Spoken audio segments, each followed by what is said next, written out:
It's the remix, baby. Hello, friends and family. Welcome back to the Sober is Dope podcast. I'm extremely excited today to bring you guys a very special guest. This is my boy and friend and colleague and everything, Sabyn Mayfield. We have a lot in common, whether it's music, film, recovery. This guy's an all-star. As promised, I told you guys we're going to be bringing season 3 of Sober is Dope in huge. Shout out to Rex, shout out to Claire Kamai from Rehab Studios, our last two guests who totally rocked the house. And we're just going to keep the heat going with Sabyn. Sabyn is extremely cool guy, man. I mean, you know, when we got in touch, Sabyn just literally just changed the way I looked at things. His humility and his work ethic is inspiration for me as I'm taking everything Sober is Dope and personally POP Buchanan related to the next level. So we're really excited to have him. Let me read Sabyn's bio and we're going to bring him in live and we're about to rock the house. Sabyn Mayfield is an award-winning filmmaker and musician. He founded the LA-based production company Stay Fly LLC in 2012 as an incubator for himself and other filmmakers developing original content. As a writer, director, and producer, Sabyn is known for tackling relevant subject matter with an innovative and bare-bone approach. After 3 award-winning short films, his award-winning feature debut, Boomtown, was released in 2017 by 1091 Pictures, followed by his award-winning documentary, Time Can't Be Wasted, in 2020. As a songwriter and artist, Sabyn is breaking barriers with his music and demonstrates the value of genre crossovers with his unique sound and lyrical content. Sabyn's music has been featured in films and TV series around the globe. Sabyn released his debut EP, Halfway There, in 2021 with Sonablast Records. In 2021, Sabyn founded the music publishing company Cashville and Music. In the ever-changing world, Sabyn continues to push the barriers as a multi-hyphenate, delivering a diverse catalog of content while staying true to the man behind it. So with no further ado, I'm really excited. And let me just say this, my friends and family out there, never give up, right?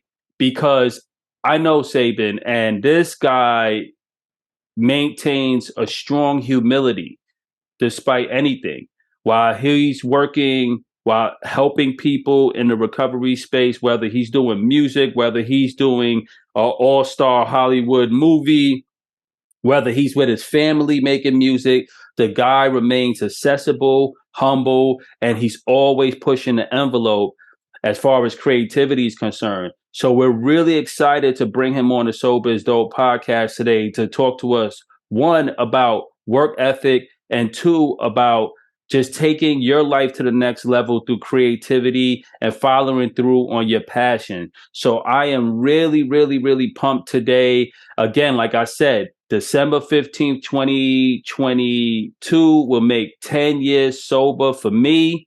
So this whole year has been a miracle year. I did so much this year. You know, we shot documentaries this year, movies, we put out books, we started NFTs, we took Sober is Dope to the next level.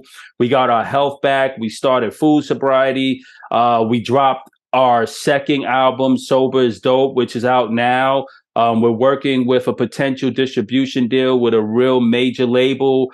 And I'm really excited because I could not have done any of this without my recovery. So please, hear me and hear me well. If you're out there, do not give up on yourself. Give yourself the leverage that's needed to take your life to the next level because you deserve it. And it's only a few ways to get there. You have to believe in yourself. You have to dream big, and you have to match your work ethic with the dream and with your faith. So like they say in the Bible, faith without works is dead. So as much as you want to wonder and dream, or the law of attraction is in you, you have to maintain a very positive energy, and you have to put that work forth to realize your dreams. So with no further ado, it looks like we got Sabyn linking in with us. We're going to tap Sabyn in live on the Sober is Dope podcast, and I'm excited. Hold on. Let's get our guy in. All right. So All right, we got the man. Sabyn's in. Sober's Dope community. We're about to rock. Sabyn, you there? Here we go. Yo, hit 'em, Pop. Ah, that's our guy. What's up, brother? How you feeling? I'm better now. How are you? I'm good. I'm good. I'm good. Well, look, I'm recording, but we also edit. So one, welcome to Sober's Dope. It's good finally speaking to you face to face, whether it's Zoom or not. Right? All Right? right. So look, ladies and gentlemen, as promised, we got the great Sabyn Mayfield in the house. And look, I'm really excited again. Season 3 of Sober is Dope is alive and well. And as promised, we read his bio. This guy's the real deal. Sabyn, what's up today? Shout out to Sober is Dope community. And how you feeling, brother? I'm feeling great, man. I'm grateful. I'm super honored to be here with you and on the podcast. I'm a fan. Pop Buchanan showing love from day one. Open for anything and ready for everything. Well, thank you, brother. Well, first thing first, what I was saying earlier when we was introducing you was one thing I get about you is the one is humility, because in my eyes, I'm a fan and you're a big deal, but you always remain humble and accessible. But just watching you and how you move online, there's a great amount of creativity and attention to detail in the creative space that you put out, not to mention what we don't see behind the scenes.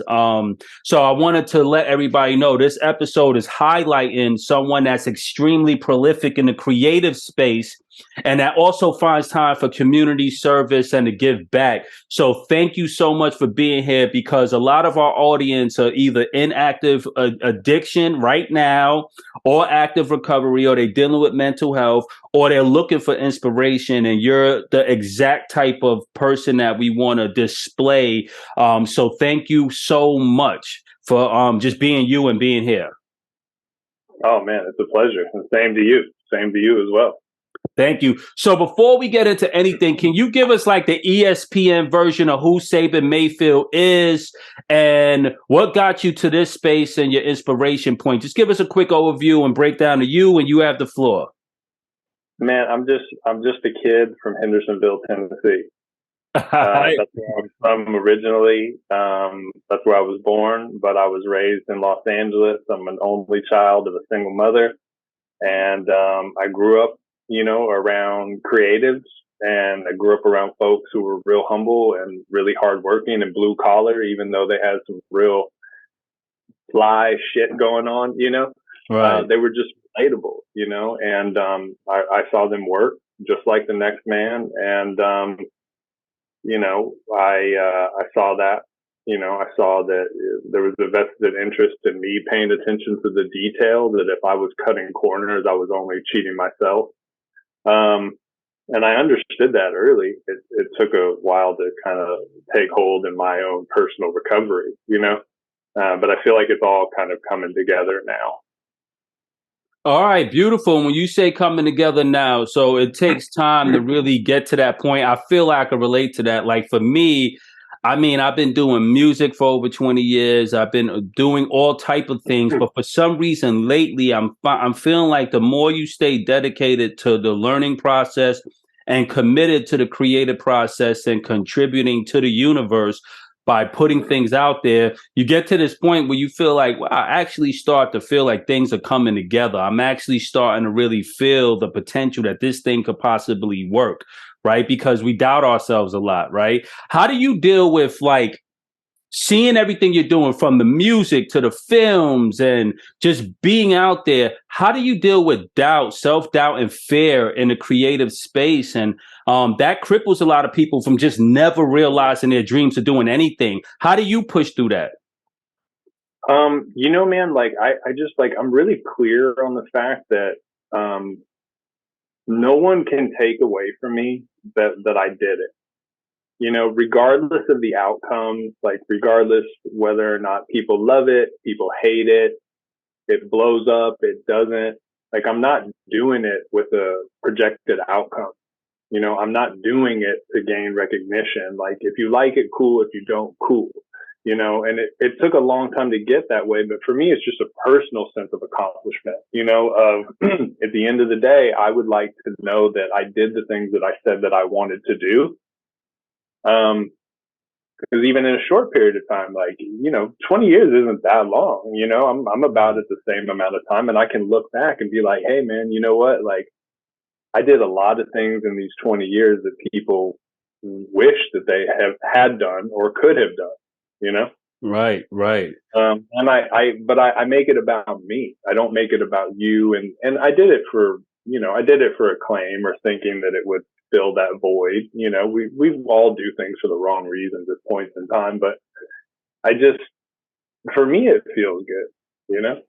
Absolutely, absolutely. I definitely could relate to that. Like, when I was in my addiction, I gave up music, and I was doing music for years. And I'm telling you, going back to, I think, 2015 was when my producers, Nudge, shout out to Nudgy Nudge. He did the record that we on, and we gotta play that. Shout out to Big Nudge. Nudge called me and was like, all right, so here's the thing, Pop. I know you're in recovery. I know you don't want to do the music thing. I know you kind of don't really like the space because of what comes with it, the drinking, the partying. And he was like, but I have a proposal. I have a studio set up for you. I have one of our day one engineers and producers, Ed Ape. Shout out to Ed Ape too. He has his studio. We'll do private sessions with just you. Let's just do some records, get your creative space back, and see where it goes, right? And I was like, I was kind of skeptical because I was so serious about my recovery. That was my main focus. And I said, okay, this time if I do it, I'm going to do it just for me, just to create, just because I love the art, and I'm not going to impose or expect anybody to do anything with it, right? I'm not going to be slamming into people's faces, but I'm just going to put it out there. And if you like it, you like it. If you don't, you don't. If you rock with it, you rock with it. And I think that's the best way to create, because it takes away that kind of like pretense that if I make it, then I'm going to continue doing it. But if you're doing it for the love, why not just do it? If you really a music head, make music. That's how I looked at it. And it took one of my friends to push me to that place to get there. So thank you for that, because it brought that back to me. If anyone that's listening to this, think about creativity and the things you want to do. Just do it. All right. Like, we know creativity is the best way to beat boredom. And it's the best way to tame the beast. They say busy tames the beast, but I'm saying, well, you gotta be creative first to create that busyness through creativity. So that's how, when I was bored, it's because I had nothing to do. I was like, well, I'm just sitting here, time's passing. So thank you for that, brother. Thank you for that. So let me ask you this. All right. So you're the creator of the award-winning movie Boomtown, man. And I just wanted to ask you, what was that point where you went from films to music, or was music always in the mix? Because I saw you doing stuff for the music space, and I'm like, yo, this guy's a big Hollywood guy, man. He's doing his music stuff, and he has all of this great stuff, the documentary. So how does that work into play? Like the music, the films, and how do you juggle that on an everyday? I had a conversation with somebody about that yesterday, and they were like, well, what do you like? What are you better at? What do you like more? What do you like, trying to narrow it down? And I'm like, I don't want to narrow it down. Right. Like, I always loved making music. I always wanted to express myself. I was really, really shy as a kid, so it took a while for me to find my voice, right, as an artist, as an MC.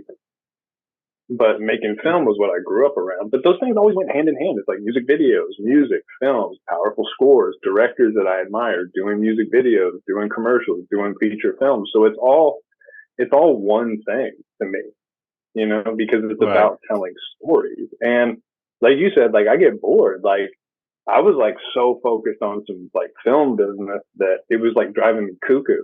I was like, oh, we got to raise this money for this film. And it was the same like crazy that I'd get like trying to get high, Wow. I'm like, I got a cop, I got to get this, I got to hit this lick so I can get this for the next thing, and I wasn't doing it because I loved it anymore. And then the opportunity came to try to like refocus on music, coincidentally, there's a very like instant gratification thing that I get from the music. Like, right.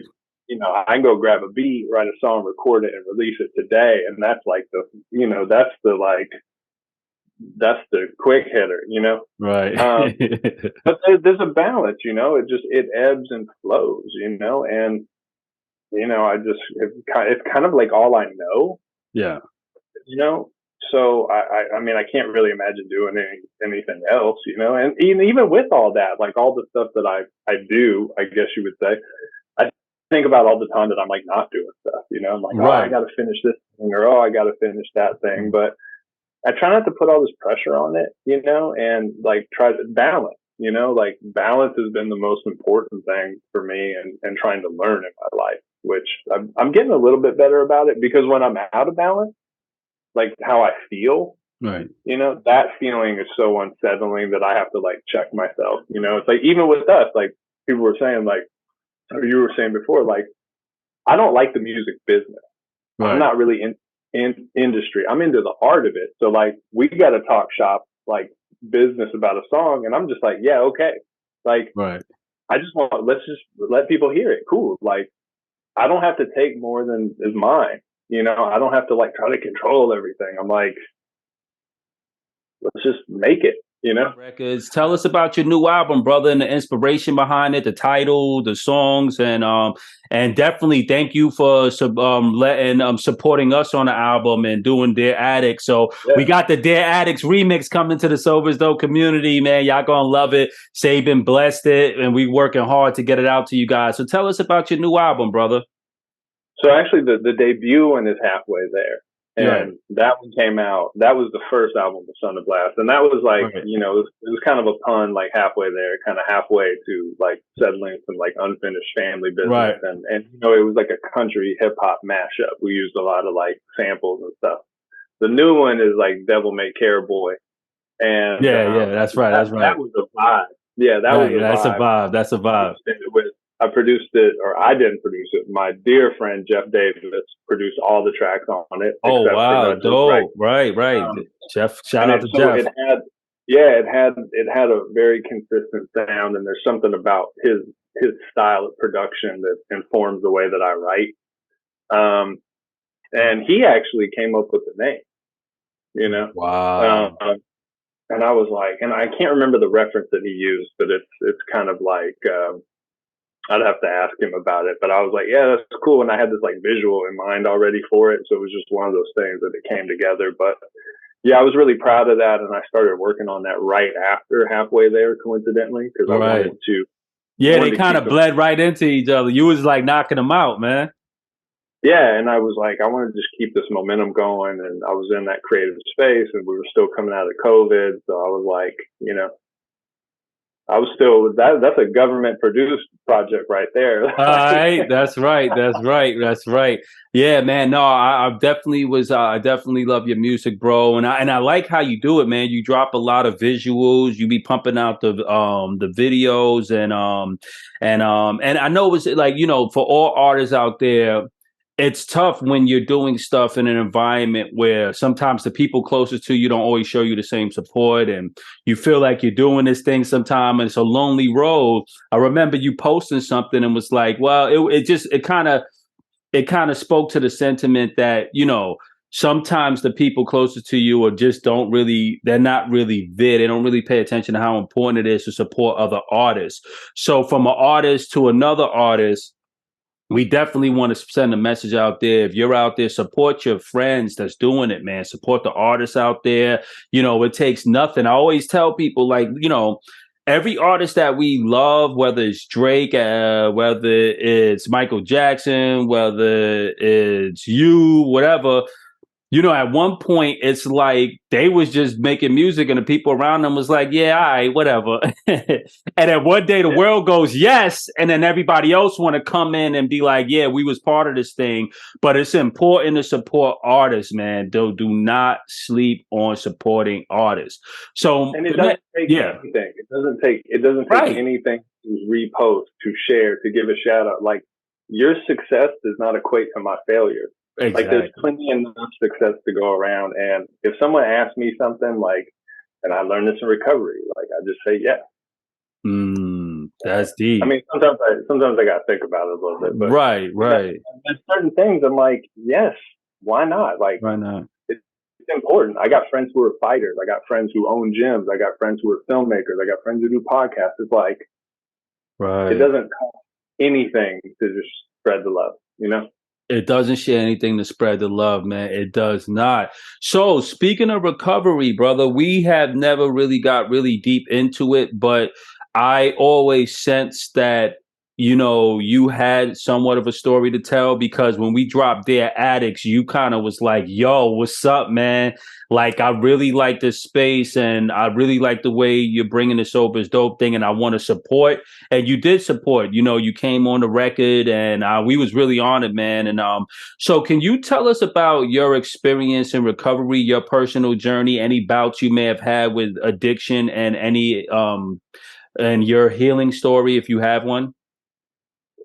Yeah, I mean, absolutely. I don't have any issues sharing that. I want to empower people by it. And I'm a hope to die dope being alcoholic, like I have that gene, it could be drugs, alcohol, food, work, cleaning, sex, like just whatever the obsession du jour is. And I, when you hear about people talking in recovery and they talk about the feelings, and I related to those feelings, well before I took my first drink, and then when I took that first drink, my whole MO was an outward reach for inner security. I thought that there would be something there to fill that void. And, I got sober like the first time at 21, and I never thought I would drink again. I never thought I would use. And the first couple of years were pretty intense. And, but I got very involved. For me, I'm involved in AA. Okay. That works for me. Along with other things, I adjunct that with therapy, and, I'm as much as you can do, the better. You know what I mean? Right. But sobriety is the foundational piece for everything else in my life. Without that, I don't have anything. And I got really involved in AA, but I was still the same old dude. I was completely terrified, to be honest with you. And I motivated from a sense of lack, from a sense of not enough, and it really interfered. And of course, I behaved in a way to try to fill that void, and we don't typically fill it with the right things. And a mentor of mine said to me one day, he's like, if you don't treat your alcoholism will create situations in your life that you must drink over. Wow. And that was my experience. And at 6, almost 7 years sober, I had created, in untreated, dry alcoholism, I had created situations that I had to drink over. It was make the ultimate sacrifice or drink. So I drank, and thank God I drank, because it gave me the opportunity to fight another day. And I blamed the recovery community. Okay. I was like, it's your fault I drank. All you guys are fucked up. All you guys are sick. All you guys are hypocrites. All you guys were this. It was like, I wanted it to be your fault. And I stayed away for like 7 years, and this is always a bit of a dangerous story to tell, but my life got better. I started a company. I got really involved in film. All those pieces started to come together, and it was really beautiful.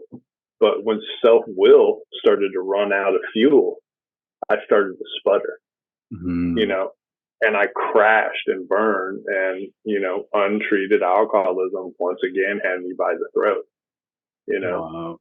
And it was the first time that someone had explained to me like how deadly and insidious it could be not consuming substances, but, and I amassed some sobriety after that point, almost 2 years.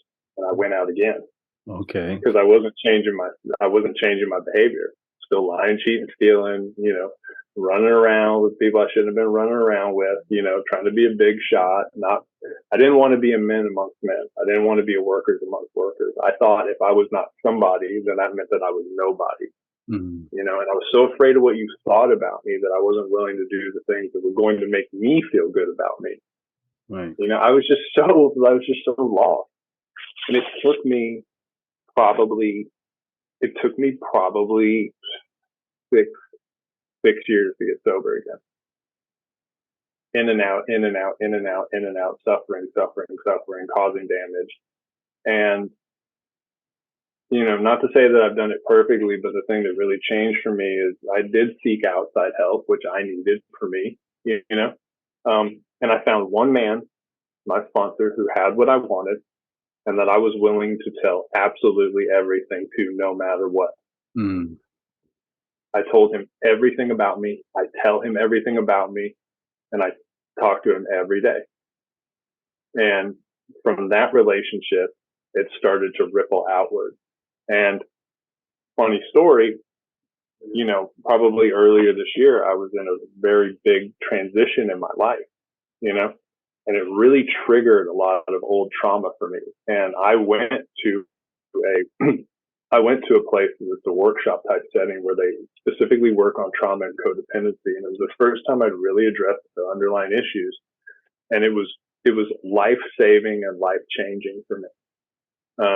It's a place called, I'm not, maybe you can add it in the chat. I don't want to be like, throwing any shout outs and things like that. No, you can. It's fine. But there is a place called the Bridge to Recovery in Bowling Green, Kentucky, and they do amazing, amazing work there. And it was the first time that life had shown up, and I stayed sober, and I hunkered down, and I did the work. And that, to me, is what they're talking about when they talk about having a spiritual awakening. Amazing, man. Oh, that was one amazing testimony, brother. Well, first thing first, congratulations. And thank you for just sharing that. We are also friends of AA, also friends of therapy. On the Sobers, though, we have this kind of all-in approach, like, hey, prayer, meditation, do what you have to do, find a sponsor, do it, work the steps, to deal with the mental health aspect, deal with all of that. But it's amazing that you landed how you landed. Like, you had to go on your own personal road of self-discovery, right? You had to shed aspects of the ego. Like, I need to be out there doing this. I mean, I could relate, man. I'll see pictures of myself with the fur coat, the shades. I had all of this stuff. I was like doing a lot. It was like, and as you get older, like I was doing the most. I was doing a little too much there, right? And I was doing it kind of for the wrong reasons, based on what I thought the world would expect of me and what I thought the people around me expected. But I wasn't happy in those moments. Like, I really, thinking back in retrospect, is so powerful just to look at yourself when I was in the addiction. I'll look at these photos and be like, man, like, I remember being sad there. I remember feeling unaccomplished. I remember being depressed. I remember being insecure. I remember being angry, upset with people that may have left me because I was in addiction, and it was therefore, how dare they? And people who try to call me out, how dare they? And people who left me alone, how dare they abandon me? And it was all of this me. And at the time, I wasn't really taking too much accountability. Like, it wasn't until I really had to sit down and was like, listen, if you had to deal with you would have cut yourself off because you was crazy. And you know that. Like, I can't deal with me. If I walked into the door now the way I was, I'll call the cops on myself. Like, this guy's nuts. So it's real. Like, I can't even imagine. Yeah. And then I think back of the patience that the people around me had. Like, they would deal with this for years. I can't deal with it for a day. So I'm like, I tell people, look, I'm the sober's dope guy. I love you. I talk about recovery, but I'm still so early in my recovery that if I'm really approached with somebody that's really tuned up, I get clammy and I kind of get like, yo, we either got to figure out a way to fix this. And it depends on how it's presented for me. Like, if you're a stranger, I'm a little bit more like, all right, bro, what can I do to help? Because I know I have an exit. Like, I know I could get you somewhere and I could go. But if it's like someone close to me, like a family member or something, they come around and they going through it, I'm like, man, like I get like, it brings it all back. I see a reflection of myself. So at times it's like, I have to even remember I'm not too big. I can't be too big in my recovery. I have to remain humble. I have to understand the work is still on the ground. Sober's Dope has to be about the addict as much it is the person in recovery, right? So, right? Go Yeah, ahead. well, that we had a conversation about that. Like full disclosure, I started working in the recovery space, um, out of want and need. Like Yeah. how it is when you're in that creative hustle. Sometimes like that shit is for the birds. Like Right. it was making me crazy. Like I had too much time on my hands. Yeah. So I was hustling, and that hustler mentality is not for me. But like people were coming to me like, you're really being able to help people. And I had a sponsor who told that to me. He was like, I didn't feel like I fit in. I didn't feel like other people's stories were like mine. And he kept telling me, he's like, one day, man, you're going to be able to help other men. And I subscribe to I'm friendly with women in the program, and Right. I'm appropriate. Step work I do is with men. And he's like, you're going to be able to help men, and my story has been something that has been really helpful to other people, and that like opened up a whole new world for me, and, but now like being in that recovery space, like, you hear about like that kind of holier than thou attitude sometimes that I think people can get into when they're newly sober, or newly saved, or newly whatever. Like Right. Right. there's like an elitist thing about it, but like that's not me. Right. Like I learned, like I'm able to share this with you, like because I went through the fire, Right. and like I'm still charred. Like I'm not pristine from it. Like so I don't have to act different. That's right. And I feel for people who are struggling too, because I know how tightly I held on to it,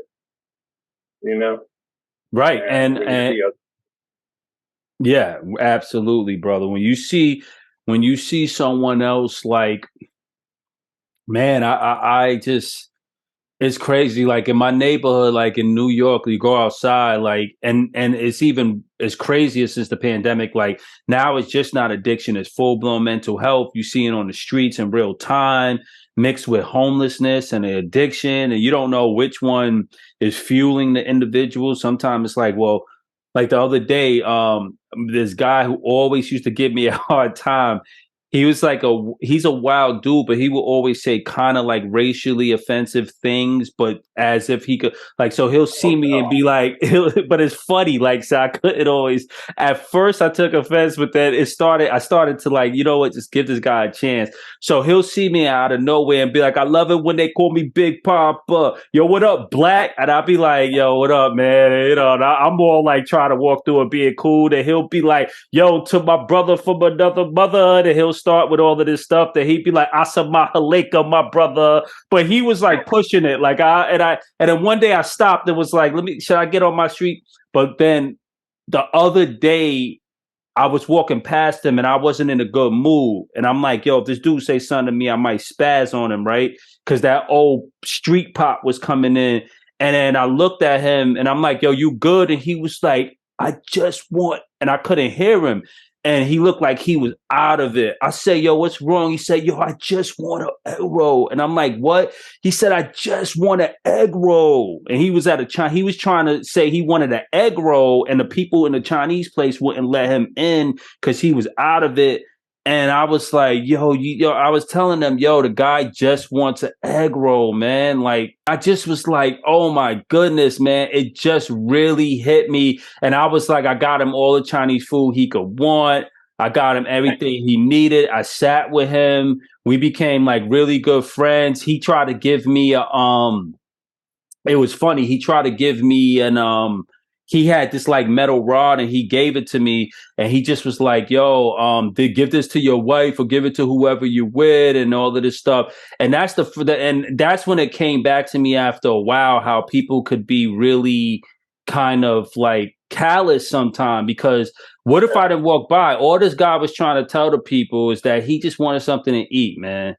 And I was just, and that brought me back to my sober is dope story, because I was just like literally just in that same situation where I was kind of like, you know what, 10 years ago, I was in the middle of the street just asking somebody for $1 just because I was just at my wit's end. And I'm like, I just need $1 to get to the next level. And people was like, hell no, I ain't giving you nothing. You look better than me. What the hell I look like? And I just was like, damn, the world could be that crazy. And it just really, really, really, really just put me in a weird space at that moment. And so with that being said, brother, I just definitely want to just shout out everybody in the space that can relate with that, because we can't give up. So yeah, so like I was saying, brother, my man just wanted some Chinese food, bro. We became good friends after that. And you know what? Sometimes it's deep. I wasn't even trying to, I didn't even talk to him about recovery, bro. Like I don't Right. even do that all the time, because sometimes you got to meet people where they're at. Like I met him where he at was just compassion, and like we could be friends and be cool. When I saw him today, he had his little beer. He was like, I was like, you need anything? He said, I need a cigarette. I'm like, all right, we'll go, because he's an older gentleman. And I'm like, yo, let's start there. You got to meet people where they're at. And sometimes the love is enough to convert someone, man. And I literally, this guy was like one of my neighborhood enemies. Like he was such a pain in the butt. And now every time I see him, I'm like, I look forward to it. So look, compassion goes a long way. A little bit of compassion and love goes a long way. So let me ask you, you said you're 2 years in recovery or 4? Just over 2.5. Oh, congratulations, man. Congratulations. And that's powerful, brother. That's powerful. How you feel, man? I mean, I feel great. I mean, this is probably the best time I've felt in my life ever, probably. Just a level of contentment that I didn't know was possible. And that's just a result of doing the work, and doing it, like doing it. Absolutely. So when you was talking about your the alcohol and then the dependency, was there any mental health aspects to that also? Because for me, I had to attack my mental health issues, which was depression, as well as my addiction. And can you relate to that in any way? The mental health? Oh, sure. Yeah, yeah, yeah. I mean, they were both like intertwined, like definitely like in depression and OCD for me. I had it like Okay. not so much in like kind of like outward rituals of like organization or hands washing or things like that, but I had a lot of mental ones, which is very tricky for some people who have it, as well as like reassurance seeking behaviors. But it all kind of like manifests and presents the same way at times, like that addict mind, that crazy obsession, but mine was, I think that was part of the problem why I had so much trouble getting traction in recovery at times, is I was so miserable sober, Right. because I didn't know what else was going on, Right. and I mean, at the time when I was younger, like there was still a lot of stigma about that, where it was Absolutely. like, there was a lot of embarrassment. There was a lot of judgment, especially in meetings, and like, there's just shame associated with it. And I sought out help from an addiction specialist, right? And I was like, yo, man, like, I don't know if I want to like take anything and blah, blah, blah. Like, what if it stifles my creativity? And he's like, dude's hilarious, right? He's like, what stifles your creativity worse than being like in a fetal position because of depression? And I was like, Wow. oh man, like, Wow. Powerful. but keeping in perspective, like weighing the pros and the cons, and like that's, I have to do that in all areas of my life. You know, like Yeah, is this man. gonna, like, what's the down? Is the upside better than the downside? And I, unless you're treating the underlying issue, which may be a mental health issue, chemically, biologically, it could be PTSD, it could be complex trauma. Unless that's dealt with, you know, that to me is like the key, you know? Yeah, man. You said something that was deep that just hit me. Every day you learn something new, and I know my mental health stuff, but mental OCD is one of the deepest things I heard in a long time, bro. Because you think of it like you said of washing and cleanliness and organization, but the reassurance in your mind, always, self-checking and always kind of over analyzing and seeking, and a lot of that could tripwire someone, man. And there, a lot of people, this is like really tricky, is like sometimes people will obsess about things that they have a feared outcome of, But where it gets really tricky, and I think this is where like the addiction thread comes through, is sometimes they're trying to avoid a feared outcome, but in essence they will create that outcome because there's a sense of control in it. You know, like Wow. when I don't know what's going to happen, I Yeah. can get really out of sorts, like transition, uncertainty, maybe I get really squirrely. So sometimes I'll just throw a fucking grenade, you know, Yeah. because I know how to deal with that, you know, Right. Right. And a for but it's familiar. yes, I look at that in me with self sabotage. Like when I had fear of a projected outcome or a situation, I will almost implant some form of sabotage to it just so I don't know. It was just like I would go to an important meeting that I was worried about, and I'll be extra drunk. I'll say something offensive. I'll piss the person off. I'll curse everyone out, and then I'll be like, "Okay, good. Now I'm over that." And it's like then I'll feel bad. I'll wake up and be like, "Oh, what did you do?" And it was kind of like, just not letting fear tear you apart. One of my friends, Lisa, she's also a counselor, and she helps people. She said it's a rumination station. It was like she was Oh, like, yeah, I love that term. She was like, yeah, it's when rumination station roll in and your brain starts playing and you keep ruminating on those thoughts until it becomes obsession and fear, and then it goes out of control. I mean, that stuff is powerful, brother. I had this like really great trick that I would play on myself is like I would get in situations with like people, places, and things that I didn't really want to be involved in. Right. And then I would like push them away. And then Wow. when they would leave, I'd be like, see, like Wow. I'm a piece of shit. And then I would, and I would just like wallow in self pity and like ultimately use, you know, it's like I was setting these traps, you know, and now, and I meant to say this earlier, something that you said really hit that for me of like, when I deal with like the underlying mental health issues and I deal with the trauma and the wreckage of the past or whatever, then I get to a place where, you know, it's like that radical acceptance, you know, of like, I Mhm. can accept the fact that you're not going to provide my needs for me the way that I need them to be met. And that's okay because I can accept you where you are, knowing that I get to fulfill me where I'm at. Like Mm. I have the tools, I have the resources to care for me, to like be that parent on duty, so to speak, you know? And I Absolutely. think a lot of people like I'm personally motivated from a sense of lack. So I would keep something around that was not good for me because I was afraid that there was nothing else out there for me. You know, and Powerful. that kept me in my addiction for a really long time. Wow. And part of you finding your recovery is acknowledging these things and just taking the steps towards trying to heal despite being plagued with these kind of like negative tendencies. Yeah, I mean, I like coined this term. I'm sure I didn't make it up, but I've been using it on friends of mine. I was like, Right. I had to stop stealing my thinking. That's the first time I heard that. I think you made that up, bro. That's it. Yeah, like I was like reacting to the shit that was going on between my ears, you know? Feeling my thinking. That's crazy. See, And everyone.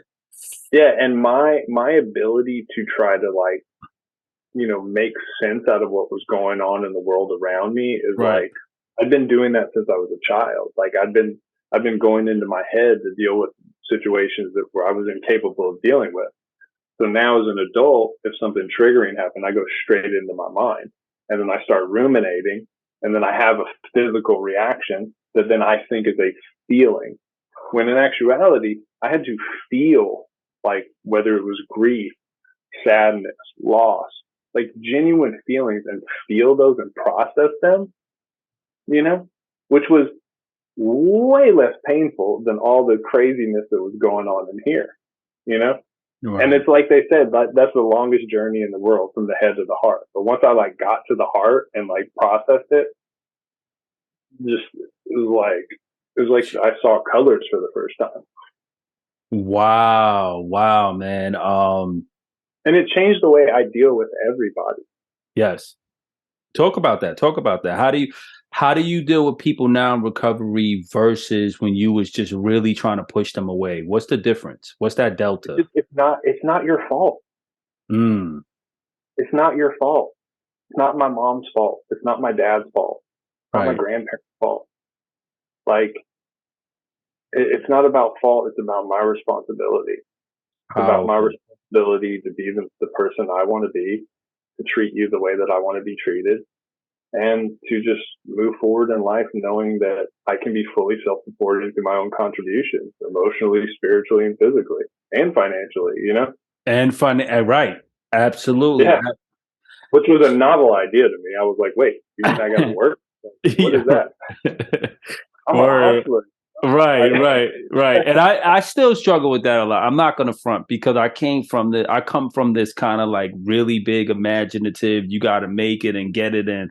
Like the idea of settling down to 9 to 5 level status and being a regular, like what I wouldn't say regular work. I mean just going out to work in a structured environment for me, it would be like I would have to turn on another brain. I'm a Libra by nature, so I would have to shut off the imaginative brain and go into the left brain and just become like almost a robot. That's what I felt. Like I was just robot out. And so it's kind of like I had to find that balance in myself and in my recovery and say, listen, it's okay to participate in the world as a normal person doing a 9 to 5 while you dream big and do the other things. You kind of got to work them together. But for a long time, I couldn't get there. When I was in my addiction, I couldn't get there. And I think that was part of the self sabotage. I'd rather just sit here, get drunk, and do nothing than play the game.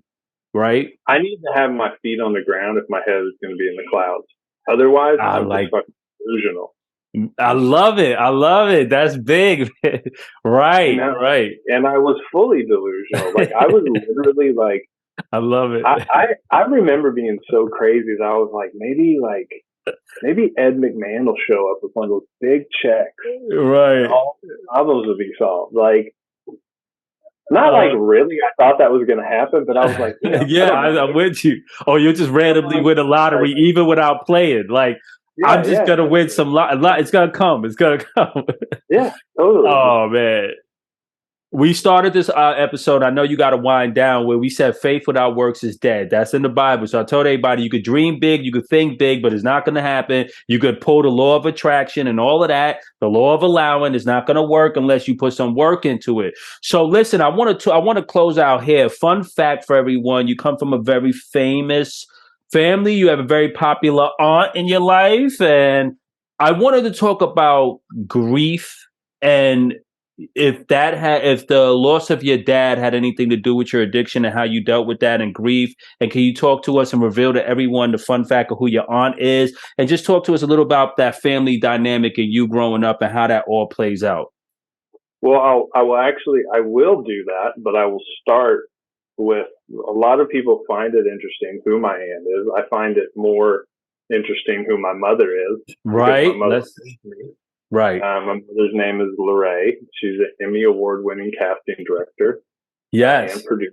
She's amazingly talented, strong, independent, beautiful, and managed to survive me. yes, shout out As mom, man. great of a mother as she is, Yes, shout out oh, mom.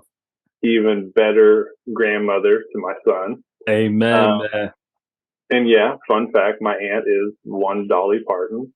My father, Randy, was her younger brother, and he passed away in January of 2021. And I did not grow up knowing my father. I did not grow up knowing that side of my family at all.